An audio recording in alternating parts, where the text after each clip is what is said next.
Assalamualaikum warahmatullahi wabarakatuh. Sahabat beriman yang dirahmati Allah Subhanahu wa Ta'ala. Di sebuah kota kecil di Eropa, seorang rabi bernama Elias bin Moshe dikenal sebagai pemimpin spiritual yang sangat dihormati dalam komunitas Yahudi. Elias bukan hanya seorang pendeta yang sangat berpengetahuan dalam kitab Talmud dan Torah, tetapi juga seorang figur yang terkenal karena kegarangannya dalam mempertahankan ajaran Yahudi. Ia sangat menjaga tradisi dan tidak ragu untuk menunjukkan kebenciannya terhadap agama lain, terutama terhadap Islam dan kekuatan Barat yang mempengaruhi dunia. Elias selalu merasa bahwa sebagai seorang Yahudi, ia memiliki pemahaman yang lebih tinggi tentang Tuhan dan wahyunya daripada agama lain. Baginya, hanya ajaran Yahudi yang benar dan membawa umat menuju keselamatan. Ia merasa bahwa semua ajaran agama lainnya, termasuk Islam, hanyalah suatu penyimpangan yang tidak layak diikuti. Namun takdir membawa perubahan tak terduga. Suatu hari, sebuah perdebatan besar diadakan di kota tersebut. Perdebatan ini bukan antara sesama pengikut agama, tetapi antara seorang ateis bernama Victor, seorang filsuf muda yang dikenal dengan pandangan skeptis terhadap agama-agama, dan beberapa tokoh agama terkemuka, termasuk Rabi Elias. Victor adalah seorang pria muda yang berpendidikan tinggi dengan pandangan yang keras terhadap agama. Ia tidak percaya pada Tuhan dan menganggap semua bentuk agama sebagai produk dari ketakutan manusia yang tidak rasional. Victor adalah sosok yang cerdas, berani, dan tidak ragu untuk menyuarakan pandangannya di depan publik. Ia menantang semua yang ia anggap sebagai dogma dan menganggap bahwa hanya ilmu pengetahuan dan logika yang bisa menjawab pertanyaan-pertanyaan besar tentang kehidupan. Pada malam perdebatan itu, ribuan orang datang untuk mendengarkan. Perdebatan berlangsung dengan panas. Victor berbicara dengan lantang, menggugat segala bentuk agama, termasuk Yahudi dan Islam. Ia menegaskan bahwa semua agama adalah buatan manusia, dan tidak ada bukti yang dapat membuktikan kebenaran dari ajaran mereka. Agama hanya mengikat kita dalam belenggu ketakutan, kata Victor dengan suara keras. Apa yang kita lihat sebagai wahyu atau ilham hanyalah hasil dari imajinasi manusia. Semua ini, baik itu Torah, Injil atau Al-Quran, hanyalah kisah-kisah yang ditulis oleh manusia untuk menenangkan diri mereka sendiri. Rabi Elias yang duduk di meja panel memandang Victor dengan tatapan tajam. Ia merasa bahwa Victor tidak hanya salah, tetapi juga merendahkan ajaran yang telah ia pelajari sepanjang hidupnya. Rabi Elias merasa bahwa perdebatan ini adalah kesempatan untuk membela keyakinannya. "Apakah Anda yakin, Victor?" ujar Rabi Elias dengan suara penuh wibawa. "Agama-agama bukanlah produk imajinasi manusia, tetapi wahyu dari Tuhan. Kami umat Yahudi percaya bahwa Tuhan yang Maha Kuasa, yang telah memberi kami petunjuk hidup yang sangat jelas melalui kitab-kitab kami. Anda mungkin berpikir bahwa semuanya hanya kebetulan atau hayalan, tetapi dunia ini begitu sempurna, dan saya rasa bahwa itu adalah bukti adanya pencipta yang maha besar." Victor tersenyum sinis. "Tuhan yang Maha Besar, bukti apa yang Anda miliki?" Semua itu hanyalah kepercayaan yang dibangun berdasarkan ketakutan terhadap ketidakpastian. Kita sebagai manusia seharusnya bebas dari semua belenggu ini dan berpikir dengan akal sehat. Perdebatan pun berlanjut dengan Victor memberikan argumen filsafat dan logika yang kuat. Sementara Rabi Elias berusaha keras membela keyakinannya dengan merujuk pada ajaran Yahudi. Namun semakin lama perdebatan itu berlangsung, semakin banyak pula keraguan yang muncul dalam hati Elias. Di satu titik, Victor berbicara dengan tenang namun tajam. "Apa yang Anda ajarkan kepada orang-orang, wahai Rabi? Anda percaya bahwa Tuhan memiliki satu kelompok manusia untuk menjadi umatnya, dan semua yang lain tidak. Mengapa Tuhan yang Maha Adil hanya memberi petunjuk kepada satu kelompok saja? Apa yang membuat ajaran Anda lebih benar daripada ajaran agama-agama yang lain?" Pertanyaan itu menghantam hati Elia seperti petir. Ia terdiam sejenak, tak tahu harus menjawab apa. Sebagai seorang rabi, ia telah mengajarkan bahwa hanya umat Yahudi yang dipilih oleh Tuhan. Tetapi pertanyaan Victor yang sangat kritis membuatnya merasa tidak nyaman. Apakah mungkin Tuhan yang Maha Kuasa benar-benar hanya memiliki satu umat saja? Mengapa umat manusia lainnya, seperti umat Muslim dan Kristen, juga mengklaim menerima wahyu dari Tuhan? Satu pertanyaan demi pertanyaan muncul di benak Rabi Elias, dan ia mulai meragukan sebagian besar ajaran yang selama ini ia anut. Victor melanjutkan argumennya dengan tenang. Jika Tuhan memang maha adil, mengapa ia hanya memberikan wahyu kepada segelintir orang saja? Apakah itu adil? Dan apakah kita benar-benar percaya bahwa wahyu itu hanya datang dalam satu bahasa atau satu wilayah? Elias merasa terjebak dalam perdebatan ini. Setiap kata yang Victor ucapkan semakin mengguncang fondasi keyakinannya.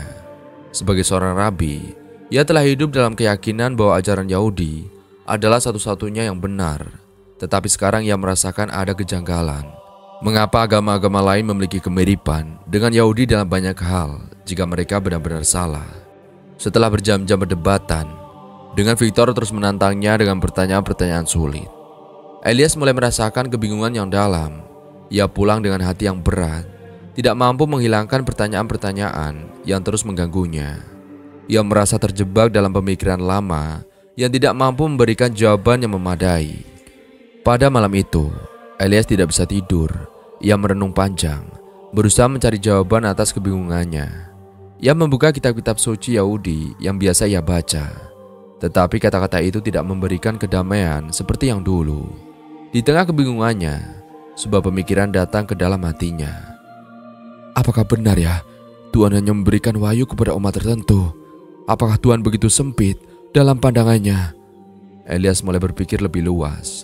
Ia menyadari bahwa selama ini ia terlalu terikat pada identitasnya sebagai seorang Yahudi, dan mungkin ia telah menutup mata terhadap kenyataan bahwa ada kebenaran di luar apa yang ia yakini. Ia memutuskan untuk mencari lebih banyak pengetahuan tentang agama-agama lain, terutama Islam yang selalu ia pandang sebelah mata. Ia merasakan bahwa jawaban yang ia cari mungkin ada di sana. Hari demi hari, Elias mulai membaca Al-Quran dengan hati yang terbuka. Ia terkejut menemukan banyak kesamaan antara ajaran Islam dan ajaran Yahudi, terutama dalam hal monoteisme dan pengabdian kepada Tuhan Yang Maha Esa. Di dalam Al-Quran, ia membaca tentang Nabi Ibrahim yang juga dihormati dalam ajaran Yahudi, serta banyak kisah para nabi yang mirip dengan yang ada dalam kitab-kitab Yahudi. Yang paling mengejutkan lagi bagi Elias adalah konsep Islam tentang umatan wasatan atau umat yang adil dan seimbang. Di dalam Islam, ia menemukan ajaran yang mengajarkan bahwa semua umat manusia adalah satu keluarga di hadapan Tuhan, dan bahwa wahyu yang diberikan kepada umat Muhammad SAW adalah kelanjutan dari wahyu yang diberikan kepada umat-umat sebelumnya. Semakin dalam Elias membaca, semakin ia merasa ada kedamaian dalam hatinya. Ia mulai menyadari bahwa mungkin Tuhan tidak membatasi wahyunya hanya untuk satu kelompok manusia, dan bahwa kebenaran dapat ditemukan di banyak tempat. Ia merasa tergerak oleh pesan Al-Quran yang mengajarkan tentang keadilan, kasih sayang, dan kesetaraan bagi semua umat manusia. Akhirnya setelah berminggu-minggu merenung dan mencari jawaban, Elias mengakui bahwa ia telah menemukan kebenaran yang telah ia cari selama ini. Pada suatu malam, ia berdiri di depan cermin dan mengucapkan kalimat syahadat dengan hati yang penuh ketulusan. Asyhadu alla ilaha illallah wa asyhadu anna Muhammad Rasulullah. Rabi Elias bin Moshe, yang dulu dikenal sebagai seorang tokoh Yahudi yang teguh mempertahankan ajaran agamanya, kini telah menjadi seorang Muslim. Ia menyadari bahwa perjalanan spiritualnya belum berakhir, tetapi baru saja dimulai. Kini ia berkomitmen untuk menyebarkan pesan kedamaian, keadilan, dan kasih sayang yang ia temukan dalam Islam, tidak hanya kepada umat Yahudi saja, tetapi juga kepada semua orang tanpa memandang latar belakang agama mereka. Dan kisah perubahan ini tidak hanya mengubah kehidupan Elias, tetapi juga memberikan inspirasi kepada banyak orang untuk terus mencari kebenaran dengan hati yang terbuka, tanpa terjebak pada dogma atau tradisi yang sempit. Sebuah kisah tentang bagaimana perdebatan dengan seorang ateis yang penuh skeptisisme dapat membuka jalan bagi sebuah kebenaran yang lebih besar. Setelah memeluk Islam, kehidupan Elias bin Moshe, yang kini dikenal dengan nama baru, yaitu Yusuf, berubah drastis. Meskipun keputusan untuk menerima Islam bukanlah hal yang mudah, Yusuf merasa damai dan penuh ketenangan dalam hati. Ia merasa seperti seorang yang baru saja menemukan kembali dirinya setelah sekian lama terjerat dalam keraguan dan kebingungannya sendiri. Namun perubahan besar dalam hidupnya bukan tanpa tantangan. Yusuf menghadapi banyak penolakan dari orang-orang di sekitarnya. terutama dari komunitas Yahudi yang pernah menghormatinya sebagai seorang rabi terkemuka. Banyak orang yang tidak mengerti mengapa seorang rabi yang sebelumnya sangat teguh dalam ajaran Yahudi bisa begitu saja berpaling dan memilih agama lain yang selama ini dianggap mereka sebagai ancaman dan juga kesesatan. Sebagian besar teman-teman lama dan keluarganya merasa kecewa, bahkan marah atas keputusan besar yang ia ambil. Mereka menganggapnya sebagai pengkhianat. Namun Yusuf tak pernah gentar. Ia tahu bahwa apa yang ia temui adalah kebenaran. Dan meskipun menghadapi penolakan dan cacian, hatinya tetap teguh. Setiap kali ia berbicara tentang Islam, ia berbicara dengan keyakinan yang tulus, mencoba mengajarkan orang-orang di sekitarnya tentang cinta dan kasih sayang yang diajarkan dalam Al-Quran. Ia mengajak mereka untuk melihat dunia dengan hati yang terbuka, untuk menerima bahwa Tuhan tidak membatasi wahyunya hanya pada satu umat atau salah satu agama, melainkan menyampaikan pesan yang sama untuk seluruh umat manusia meskipun dalam cara yang berbeda. Yusuf melanjutkan perjalanan spiritualnya dengan penuh semangat, mempelajari lebih banyak tentang Islam, berdoa dengan khusyuk, dan melakukan segala sesuatu dengan harapan bahwa ia dapat menjadi pribadi yang lebih baik, pribadi yang lebih dekat dengan Tuhan. Ia juga mulai terlibat dalam kegiatan sosial dan kemanusiaan, berusaha mengajak sesama untuk bekerja bersama-sama dalam menciptakan kedamaian dan keadilan di dunia ini. Namun, Yusuf mulai merasakan bahwa usianya semakin menua. Tubuhnya yang dulu kuat dan bugar, kini semakin lemah. Penyakit-penyakit yang ia derita bertahun-tahun mulai mempengaruhi kesehatannya. Dan ia menyadari bahwa waktunya di dunia ini semakin terbatas.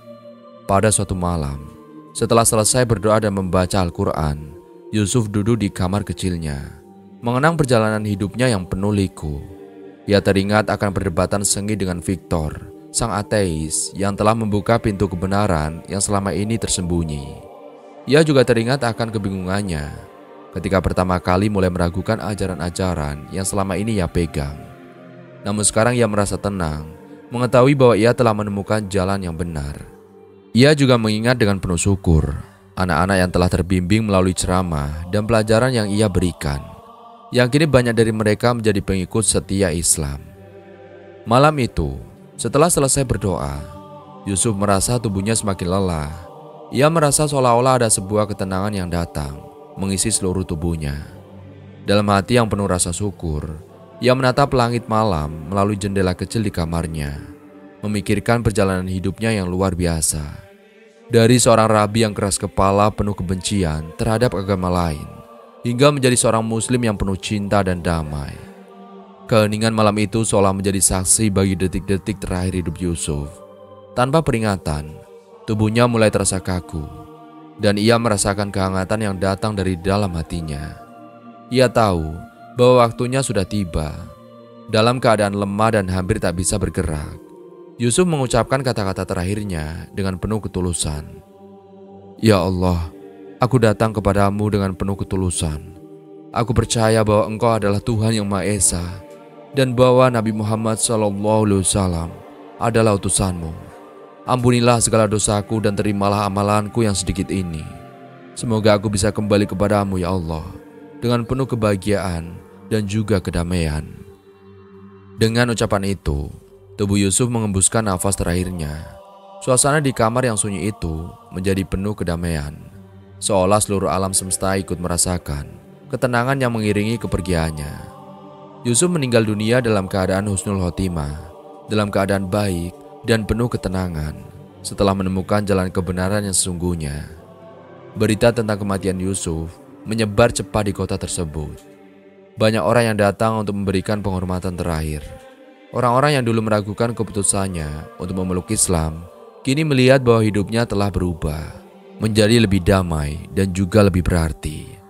Mereka yang pernah menganggapnya sebagai seorang pengkhianat, kini melihat bahwa perjalanan Yusuf adalah perjalanan pencarian kebenaran yang penuh keikhlasan. Ribuan orang dari berbagai latar belakang datang untuk berdoa di makamnya. Dan banyak di antara mereka yang terinspirasi untuk mulai mempelajari Islam lebih dalam. Mereka menyadari bahwa perubahan Yusuf adalah contoh hidup bagi mereka untuk terus mencari kebenaran dalam hidup mereka, tanpa takut mengambil langkah besar Meskipun itu berarti meninggalkan apa yang mereka anggap sebagai kenyamanan atau tradisi yang telah lama mereka pegang. Pada upacara pemakaman, seorang anak muda yang dulu pernah belajar tentang Islam dari Yusuf berdiri dengan penuh haru. Ia mengingat semua pengajaran yang diberikan oleh Yusuf. Bagaimana sang rabi yang dulu sangat membenci Islam, kini telah meninggal dunia sebagai seorang muslim yang tulus. Anak muda itu berdoa dengan khusyuk, berharap dapat meneruskan perjuangan Yusuf dalam menyebarkan pesan Islam dan kedamaian kepada dunia. Walaupun Yusuf telah meninggal dunia, warisan ajaran dan kebaikan hatinya tetap hidup dalam setiap orang yang telah ia bimbing. Kisahnya menjadi legenda di kota itu. Diceritakan turun-temurun sebagai contoh bagaimana seorang pria yang dulunya seorang rabi yang sangat memegang teguh tradisi bisa menemukan kebenaran dalam Islam setelah melalui perjalanan panjang yang penuh dengan keraguan, perdebatan, dan juga pencarian. Warisan Yusuf tidak hanya menginspirasi komunitas muslim di kota itu, tetapi juga menjadi pelajaran bagi banyak orang bahwa mencari kebenaran adalah sebuah perjalanan yang tidak ada habisnya, dan bahwa Allah selalu memberikan petunjuknya kepada mereka yang dengan tulus dan ikhlas mencarinya. Dengan meninggalnya Yusuf, dunia kehilangan seorang pria yang dulu sangat dihormati sebagai seorang rabi, tetapi sekarang dikenang sebagai seorang muslim yang memperjuangkan kedamaian, keadilan, dan kasih sayang. Nilai-nilai yang tidak hanya ditemukan dalam ajaran Islam, tetapi juga merupakan pesan yang seharusnya dibawa oleh setiap manusia di dunia ini. Dan sekian video kali ini, semoga bermanfaat. Kurang lebihnya kami mohon dimaafkan. Yang benar datangnya dari Allah Subhanahu wa Ta'ala. Khilaf atau keliru datangnya dari saya pribadi. Wassalamualaikum warahmatullahi wabarakatuh.